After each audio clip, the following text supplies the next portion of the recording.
ஓம் ஸ்ரீ குருப்யோ நமஹ. ஸ்ரீ மகாபரிவாஜரணம் மகாபரிவாஜரணம் மகாபரிவாஜரணம். இன்னைக்கு தெய்வத்தின் குரல் பாகம் 3ல் கவி சாதுரியம் என்ற தலைப்பில் பிரிவாக சொல்கிறத மேலே வாசிக்கிறேன். இது பக்கம் 911 ஆரம்பிக்கிறது. பாரத குட்டுக்களில் ஒன்று. வியாசாச்சாரியாலில் ஆரம்பிக்கிறேன். பிள்ளையாரில் தானே ஆரம்பிக்க வேண்டும். அதனால் மகாபாரதம் பண்ணும்போது பிள்ளையாரே கொஞ்சம் பிரமித்து யோசிக்குமாறு பண்ணுவதற்காக வியாசர் செய்த பாரத குட்டு ஸ்லோகம் ஒன்றில் ஆரம்பிக்கிறேன். பாரத ஸ்லோகங்களை பண்ணி வியாசர் சொல்லிக்கொண்டே போக பிள்ளையார் மேருமலை சிகரத்தில் அதை தம் தந்தத்தால் எழுதிக்கொண்டே போனார். டிக்டேட் பண்ணின வியாசருக்குத்தான் அலுப்பும் சலிப்பும் ஆகிவிட்டது. பிள்ளையார் எழுதுகிற ஸ்பீடுக்கு ஈடு கொடுக்க முடியாமல். சாதாரணமாக ஒருத்தர் வாயால் சொல்லிக்கொண்டு போகிற அதே வேகத்தில் அதை எழுத முடியாது. அதற்காகத்தான் இப்போது பேசினபடி வெர்பாட்டின் ரிப்போர்ட் கொடுப்பதற்காக ஷார்ட்ஹேண்ட் கண்டுபிடித்திருக்கிறார்கள். இதற்கு நேர்மாறாக விக்னேஸ்வருடைய பிரபாவம் இருக்கிறது. அவர் எழுதுகிற ஸ்பீடுக்கு சரியாக சாட்சாத் வியாச மகர்ஷியாலேயே ஸ்லோகங்களை கவனம் பண்ண முடியவில்லை. முதலில் அவர் பிள்ளையாரிடம் பெருசாக கண்டிஷன் போட்டார். நான் பாட்டுக்கு சிறு கிருகிரு என்று ஸ்லோகங்களை பண்ணிக்கொண்டே போவேன். நீ மெதுவாக எழுதினால் நான் நிறுத்தி நிதானமாக சொல்லும்படி ஆகிவிடும். அப்படி சொன்னால் என் இன்ஸ்பிரேஷன் ஃப்ளோ பிரதிபா சக்தியின் பொழிவு கெட்டுப்போய்விடும். ஆகையால் நான் சொல்கிற வேகத்துக்கு சமமான வேகத்தில் உன்னால் எழுத முடிந்தாலே சொல்லுவேன் என்றார்.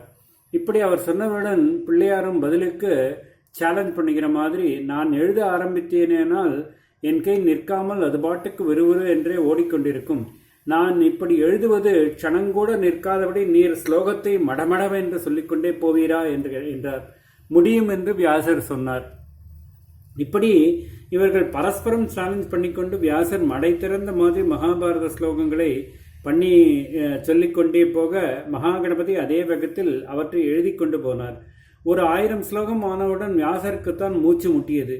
ஓட்டப்பந்தயத்தில் மெதுவாக பார்வதி பரமேஸ்வராலை பிரதட்சிணம் பண்ணியே சுப்பிரமணிய சுவாமியை ஜெயித்த பிள்ளையார் இந்த பந்தயத்திலே எழுத்தை வேகமாக ஓட்டி வியாசரை ஜெயித்து விடுகிற கட்டத்துக்கு வந்துவிட்டார். பிள்ளையார் ஜெயித்து விட்டால் அப்புறம் எழுத மாட்டார். அவரை தவிர யார் வியாசருக்கு ஈடு கொடுத்து எழுத முடியும்? அதனால் அவரையே தமக்கு ரைட்டராக எடுத்துக்கொள்ள வியாசர் ஒரு யுக்தி பண்ணினார். நீ வெறுமே மெக்கானிக்கலாக எழுதி கொண்டு போனால் போதாது, ஸ்லோகங்களின் அர்த்தத்தை நன்றாக மனசில் வாங்கி கொண்டு நான் கேட்கிற போது எக்ஸ்பிளைன் பண்ண வேண்டும் என்றார். ஞானஸ்வரூபமான பிள்ளையாரும் ஆகா அப்படியே என்றார்.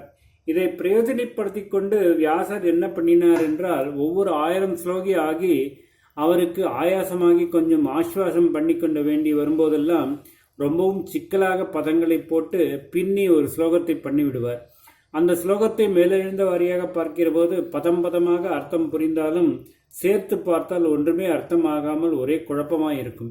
வியாசர் அந்த பதங்களை எப்படி சந்தி பிரித்து சொல்கிறாரோ அப்படியே வைத்துக்கொள்ளாமல் எழுத்துக்களை முன்பின்னாக மாற்றி வேறு விதத்தில் பதங்களை அமைத்து கொண்டால்தான் அர்த்தம் புரியும்.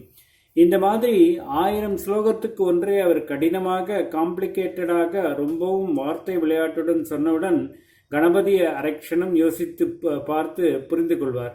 அந்த அரைக்ஷணத்தில் வேதவியாச பகவானும் ஆஸ்வாசம் அடைந்து மேற்கொண்டு கவனம் பண்ணி சக்தி பெற்று விடுவார். இதனால் மகாபாரதத்தில் 1000க்கு ஒரு ஸ்லோகம் நமக்கெல்லாம் லேசில் அர்த்தம் புரியாமல் மண்டையை உடைக்கும். இவற்றுக்கு பாரத குட்டு என்று பெயர்.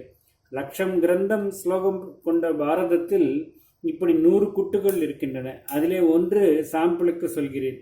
பஞ்சபாண்டவர்கள் விராட தேசத்தில் மாறுவேஷம் போட்டுக்கொண்டு அக்ஞாதவாசம் செய்கிற சமயம், ஒரு வருஷம் இப்படி தங்கள் அடையாளம் தெரியாதபடி அவர்கள் பூர்த்தி செய்துவிட்டால் கௌரவர்கள் அவர்களுடைய ராஜ்யத்தை, முன்பு சூதாட்டத்தின் போது பாண்டவர்கள் இழந்த ராஜ்யத்தை திருப்பிக் கொடுத்து விட வேண்டும் என்பது ஒப்பந்தம்.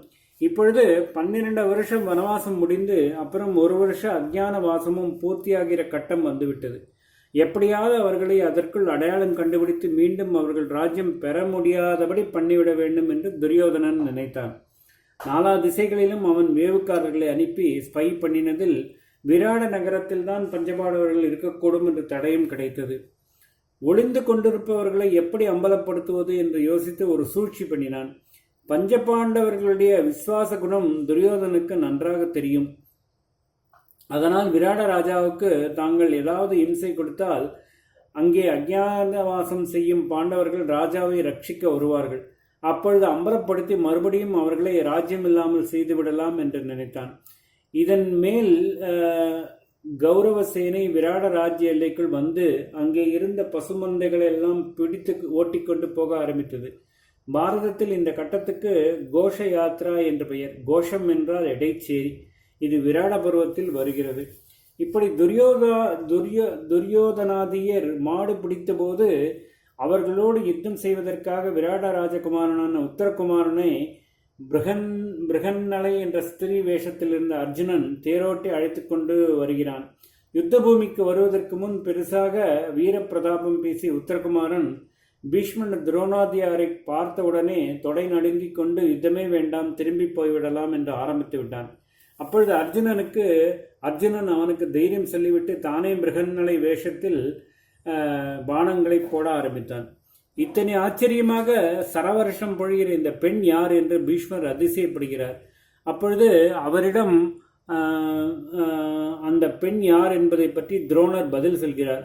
இந்த பதில் பாரத குட்டுக்களில் ஒன்றாகும். அர்ஜுனன் எப்படி வெளிப்பட தெரியாமல் அஜ்ஞானமாக இருந்தானோ அப்படியே அவனை பற்றி சொல்லும் துரோண வசனமான ஸ்லோகத்துக்கும் அர்த்தம் வெளிப்பட தெரியாமல் புதிர் மாதிரி இருக்கிறது. அந்த ஸ்லோகம் நதீஜலம் கேசவ நாரி கேதுஹு நகாவியோ நாம நகாரி சுனுஹு ஏஷாங்கனா வேஷதரஹ கிரீட்டி ஜித்வா வயம் நேஷ்யேதி சாத்திய காவக. நதீஜலம் என்றால் ஆற்று தண்ணீர். கேசவ நாரி கேது என்றால் கேசவனுடைய ஸ்திரீயின் அடையாளம். நகம் என்றால் மலை அல்லது மரம். நகாவயோ நமஹா என்பதற்கு நகம் என்று பேர் உள்ளவன் என்று அர்த்தம். நகாரி சூனு என்றால் நகத்தின் விரோதிக்கு பிள்ளை. ஏஷாங்கனா வேஷதரா கிரீடி என்பதில் ஏஷ அங்கனா என்பது ஏஷாங்கனா ஆகியிருக்கிறது. ஏஷ அங்கனா வேஷதரா கிரீடி என்றால் கிரீடம் வைத்து கொண்டிருக்கின்ற இந்த பெண் வேஷக்காரன் என்று அர்த்தம். ஜித்வா என்றால் ஜெயித்து, வயம் என்றால் நாங்கள், நேஷ்யதி என்றால் கொண்டு போகிறான். ச அத்திய என்பது சாத்திய என்றாயிருக்கிறது. ச என்றால் மேலும், அத்திய என்றால் இப்பொழுது, காவக என்றால் பசுக்கள். இப்படி தனித்தனியாக வார்த்தைகளுக்கு அர்த்தம் இருந்தாலும் எல்லாவற்றையும் சேர்த்து பார்த்தால் ஒரு அர்த்தமும் ஏற்பட மாட்டேன் என்கிறதே. எல்லா வார்த்தைகளும் சேர்த்தால் என்ன ஆகிறது? கிரீடம் வைத்துக் கொண்டிருக்கின்ற இந்த பெண் வேஷக்காரன், ஆற்று தண்ணீர், கேசவனுடைய ஸ்திரீயின் அடையாளம், மலை அல்லது மரம் என்று பேருள்ளவன், மலை அல்லது மரத்துக்கு சத்ருவின் பிள்ளை, நாங்கள் ஜெயித்து மேலும் பசுக்களை கொண்டு போகிறான் என்று ஒரே அபத்தமாக இருக்கிறது. நாட்டியம் சொல்லிக் கொடுக்கும் பெண்ணான பிருகன்னலை கிரீடமே வைத்துக் கொள்ளாததால் கிரீட்டி என்பது தப்பு. அதுவும் இல்லாமல் கிரீட்டி என்பது ஆண்பால். கிரீட்டினி என்றிருந்தால்தான் பெண்ணை குறிக்கும். அர்த்த ரீதியும் தப்பாக, வியாக்கரண ரீதியிலும் தப்பாக கண்ணாபினா என்ற ஸ்லோகம் இருக்கிறது.